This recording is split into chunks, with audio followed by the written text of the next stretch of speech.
12 lever guns lean against the porch rail in the last hour of daylight, one after another, every single one of them chambered for a cartridge half the gun counter crowd will tell you is obsolete. The 30-30 Winchester. Ask why an obsolete round still outsells almost everything else that comes off a custom rifle table every deer season, and most of those same guys go quiet. I've had every rifle in this lineup apart on a bench at some point. I've run them in freezing rain, dragged them through blackberry thickets that would eat a $3,000 rifle alive, and put more rounds through this caliber than I can count on both hands twice over. Today, we rank all 12, worst to first. The winner breaks a rule every serious collector in this hobby treats like scripture.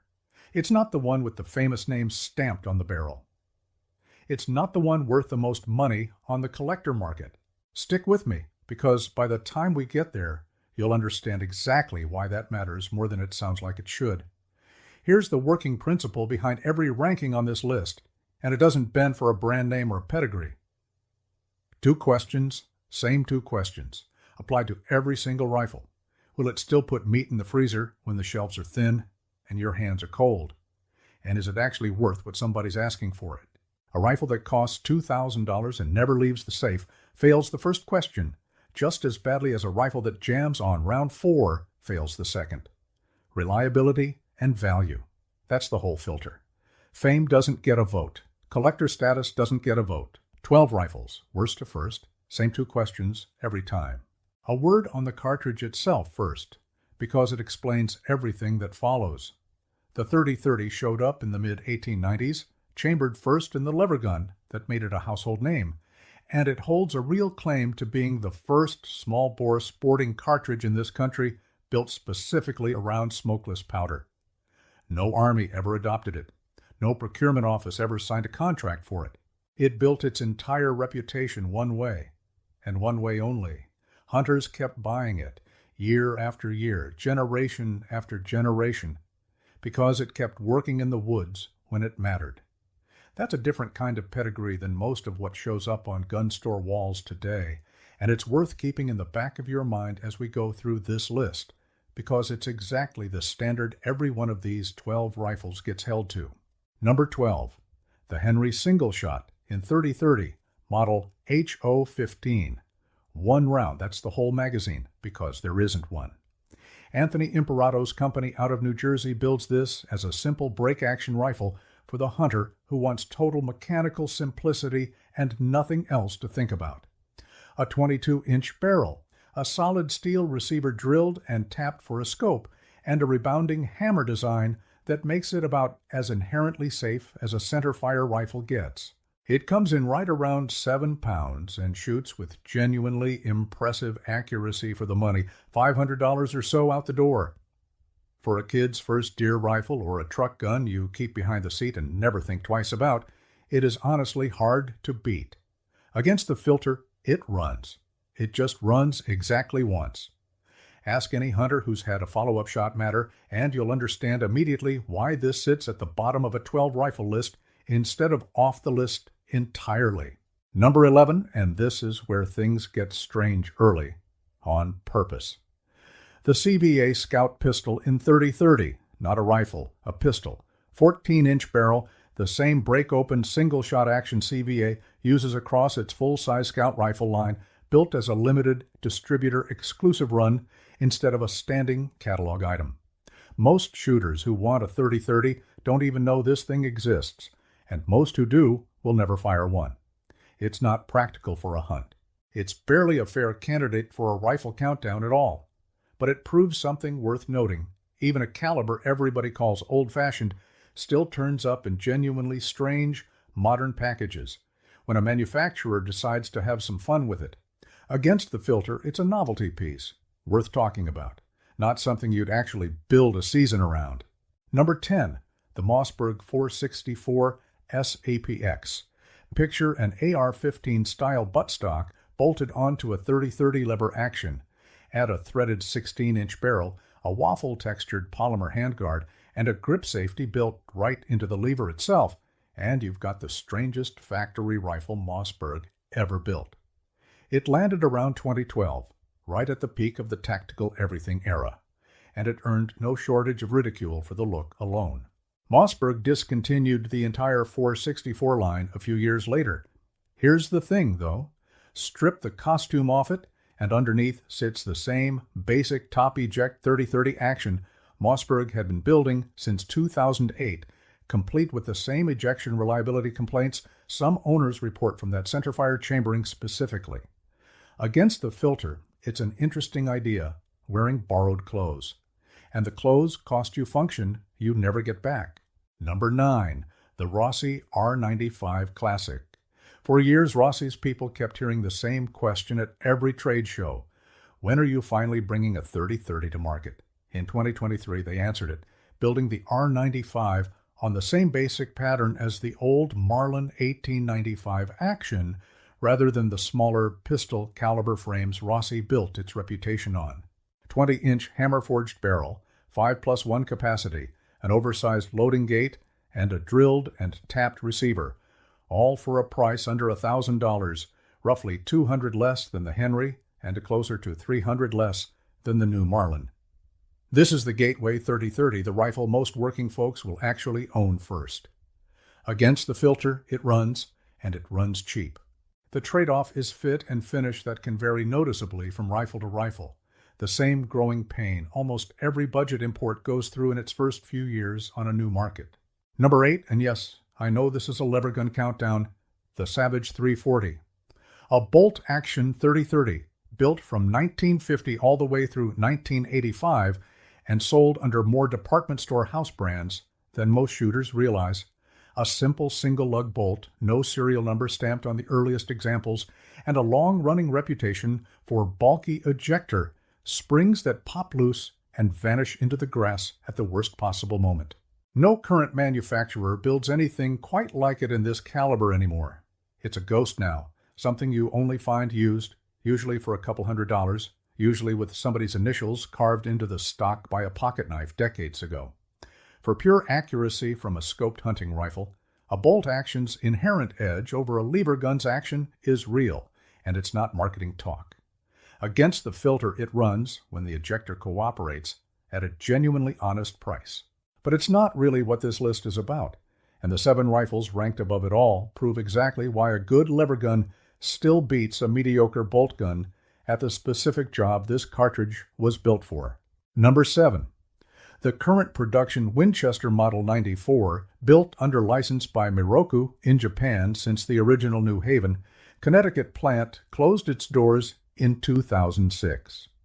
This is the rifle that started the entire caliber, chambered in 3030 since 1894, and by most measures that actually matter, the Miroku-built versions are better made than a lot of the pre-1964 originals people chase at auction. Depending on configuration, you're looking at a 20 to 24-inch barrel, 6 to 8 rounds in the tube, and a price north of $1,300 for the nicer sporting variants. It is a genuinely beautiful rifle. Here's the catch. It's still a top-ejecting design, the same layout Winchester used from day one, which means mounting a scope means offset mounts, forward scout rails, or learning to love iron sights all over again. Against the filter, it runs beautifully and it photographs even better. It just doesn't play well with modern glass, and that single stubborn design choice is exactly what costs it 4 spots on this list. Number 6. The Ruger-made Marlin Model 336 Classic, reintroduced in 2023 after Marlin's collapse under Remington's bankruptcy and Ruger's subsequent purchase of what was left of the brand. A CNC machined receiver, lever, and trigger guard. A cold hammer-forged 20¼ barrel, 6-round capacity, and checkered black walnut with the old horse and rider medallion set into the stock. The 336 pattern ejects to the side instead of straight up, which solves the Winchester's biggest weakness in one move. A clean flat top on the receiver and easy, uncomplicated scope, mounting with no offset gymnastics required. Reviewers who expected Ruger to phone in a reintroduction came away surprised, some calling it the best-built Marlin lever gun the model has ever seen. Where it costs you is availability. Demand outran supply from the day it launched, and street prices regularly run well above the $1,200 sticker. Against the filter, it runs exceptionally well. You're just paying a premium for a rifle that's still genuinely hard to find sitting on a shelf. Number 5. And this is where we step sideways to settle a question that comes up in every 30-30 conversation eventually. The same Marlin 336 action chambered, instead in 35 Remington. You cannot rank this caliber honestly without measuring it against the round that shared its rifle for the better part of a century and always claims to hit harder. Heavier bullets, a wider bore diameter, a real step up in energy on paper. From a stand at typical hunting range, most hunters will never actually feel the difference between the two rounds on a deer. Where the 35 Remington costs you is logistics. Fewer companies still load it commercially, fewer boxes sitting on the shelf at your average small-town counter, and a noticeably higher price per round on the rare occasion you do find some. Against the filter, it hits a little harder and runs a lot less often. The next 6 rifles on this list all answer that trade-off the exact same way. More common wins. Number 4. The pre-Remington JM stamped Marlin 336. That stamp on the barrel means the rifle left Marlin's original North Haven, Connecticut plant before the 2007 Remington acquisition and the well-documented quality slide that followed it. Collectors chase these specifically because the fit and finish on a clean example is genuinely tighter than most factory lever guns built today, the new Ruger production included. For decades, these traded hands for a few $100s without much fuss. That market has moved hard in the last 5 years, and clean examples now regularly sell for well over $1,000, climbing a little more every season. For a working heirloom, a rifle that runs as good as it looks, it's one of the finest lever guns ever built for the American hunter. Against the filter, it runs perfectly. The problem is what it costs you emotionally, not just financially, the moment that price tag starts making you nervous about scratching it in the field. A rifle you're afraid to actually hunt with has already failed half the test, no matter what it's worth on paper. Number 3, and this one is worse on that exact dimension. The pre-1964 Winchester Model 94 in 30-30, built before the manufacturing changes that era is famous for, changes that cheapened the rifle's construction, and, in the process, made every earlier example that much more desirable to collectors. This is the single most collected 30-30 lever gun in America, full stop, and prices on clean examples have been climbing steadily for years with no real sign of slowing down. It's the rifle that rode through more American deer camps in the 20th century than any other single model by a wide margin. Here's the honest part. The overwhelming majority of pre-6494 sold today never see a deer stand again. They go into a safe, come out for photographs on a forum post, and go right back in. Against the filter, it would run beautifully. Almost nobody actually runs it. A rifle that spends its entire retirement locked in a safe fails the life or money test on both counts at once, no matter what the auction listings claim it's worth. Number 2 solves every problem the last 2 rifles have, for a fraction of the money. The Rossi R95 Trapper, the compact sibling to the budget entry back at number 9. A 16.5-inch barrel, your choice of laminate wood or a black, weather-resistant furniture set Rossi calls triple black, and a big loop lever option built for cold weather gloves. This is the version actually built for field use, quick to the shoulder in thick timber, immune to a soaking wet hunt in a way fine walnut simply never will be, and light enough to carry all day without complaint. Where it costs you is a little velocity, 100 to 200 feet per second left on the table compared to a full 20-inch barrel and slightly rougher edges than the pricier competition above it. Against the filter, it runs harder than almost anything else on this list, in weather that would send most of these other rifles straight back to the truck.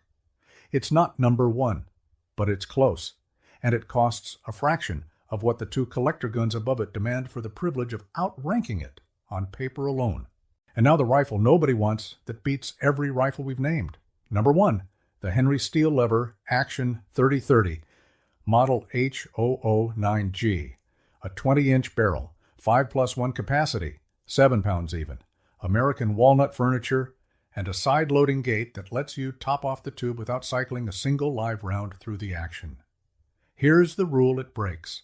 Everybody assumes the best lever gun in a caliber this old has to come from one of the two companies who actually built the caliber's reputation in the first place, Winchester or Marlin.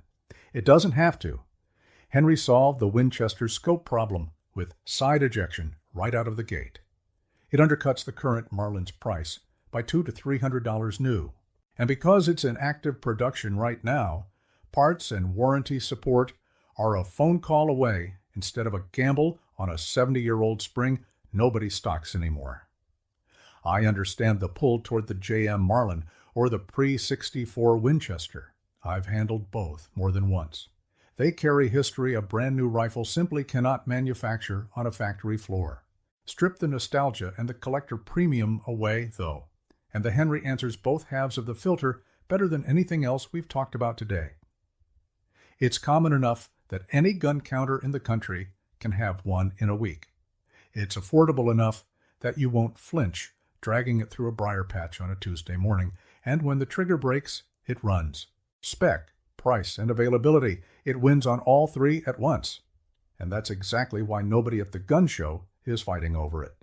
Here's the honest part before we close this out. None of these 12 rifles will make you a better hunter by themselves.